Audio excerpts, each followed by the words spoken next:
भूतिया ढाबा। तो एक दिन बच्चों ने पिकनिक जाने की बात कही। यह सुनते ही अंकिता की रूह कांप गई, क्योंकि उसे एक पुराना किस्सा याद आ गया। यह बात तब की है जब अंकिता 10वीं क्लास में पढ़ रही थी। एक दिन टीचर ने पिकनिक का प्लान बनाया था। अपने सभी दोस्तों के साथ अंकिता ने भी जाने के लिए हाँ कर दी थी। पिकनिक पर जाना था पावागढ़। पूरा स्कूल पिकनिक पर जा रहा था, इसलिए करीब 30 बस सभी बच्चों को ले जाने के लिए तैयार थी। अंकिता अपने दोस्तों के साथ सबसे पीछे वाली बस में बैठ गई। सभी हंसते मस्ती करते हुए बस में जा रहे थे।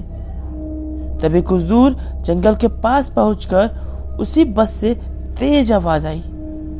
यह वक्त रात के करीब 1:30 बजे का था। ड्राइवर गाड़ी से बाहर निकला तो उसे पता चला कि टायर फट गया है। ड्राइवर ने सबसे कहा कि बस का टायर बदलने में करीब 2 घंटे लगेंगे। आप सब नीचे उतर जाइए, मैं इसे बदल देता हूँ। आप लोग पास के ढाबे में जा सकते हैं, वहाँ गर्म चाय पी लीजिए और मैं टायर को फटाफट बदलने की कोशिश करता। ड्राइवर की बात सुनकर सभी बस से उतर गए और पैदल चलते हुए पास के ढाबे में पहुंचे।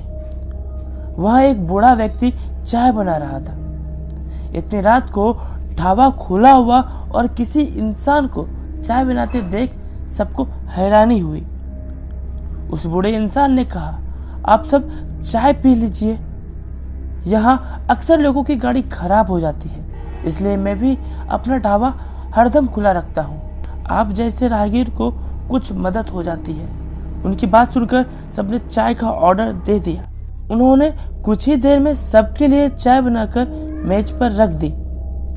चाय पीते हुए अंकिता की आंखें एकदम ढाबे की छत की तरफ गई। वहां अंकिता ने एक औरत को सफेद रंग की साड़ी में खुले बाल लहराते हुए देखा।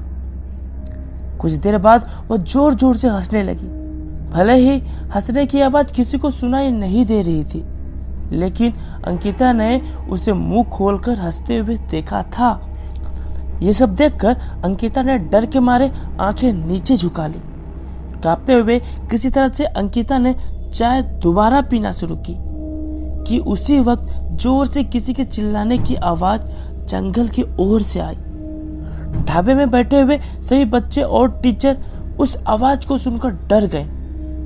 सबको डरा हुआ देखकर उस बूढ़े इंसान ने कहा कि मैं देख कर आता हूँ क्या हुआ है, आप लोग यहीं बैठे रहो। इतना कहकर वो आवाज की तरफ बढ़ गया। तभी एक लड़की को खून की उल्टी लगातार होने लगी। उसे देखकर सबकी हालत और खराब हो गई। उसी समय टीचर ने कहा कि तुम सब आग जलाओ और उसके बगल में बैठ जाओ। सबने मिलकर आग जलाई और गोल घेरा करके बैठ गए। टीचर ने सख्त लहजे में सबको कह दिया कि अकेले कोई कहीं नहीं जाएगा। वैसे भी सब इतने डरे हुए थे कि अकेले कहीं जाने की हिम्मत नहीं हो रही थी। आग के पास बैठे बैठे 3 बज गए। तब कहीं जाकर वह बूढ़ा इंसान जंगल से लौट कर आया। उसने सबकी तरफ देखा और कहा कि उस चीख को सब भूल जाना, नहीं तो जीना मुश्किल हो जाएगा। और इतना कहकर वह ढाबे के अंदर चला गया। तभी ड्राइवर भी टायर बदलकर बस लेकर ढाबे के पास पहुंचा। सभी लोग भगवान का नाम लेते हुए उस बस में बैठ गए। टीचर ने बस में बैठते ही सबको कहा कि कोई एक दूसरे से बात नहीं करेगा, सीधे सब सो जाओ। टीचर की बात मानकर सब चुपचाप बस में ही सो गए। उसके बाद पिकनिक स्पॉट पर पहुंचे और करीब 1 हफ्ते बाद घूमकर आ गए।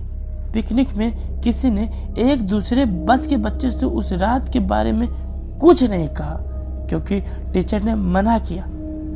लेकिन पिकनिक से लौटते ही सबने अपने दोस्तों और दूसरे क्लास वालों को इस भूतिया घटने के बारे में। आज पिकनिक का नाम सुनते ही यही भूतिया ढाबे की कहानी अंकिता के मन में आ गई और बच्चों को पिकनिक भेजने से उसे डर लगने लगा। तो कहानी की सीख ये है कि बीती घटनाओं को भूल जाना ही अच्छा होता है, नहीं तो जीवन भर वो घटना डराती रहती। तो बच्चों, कहानी अच्छी लगी तो वीडियो लाइक ज़रूर करना। और इसी तरह के मज़ेदार कहानियाँ देखना चाहते हो तो नीचे लाल रंग के सब्सक्राइब बटन को अब भी दबाओ, जल्दी से दबाओ। दबा दिया? धन्यवाद।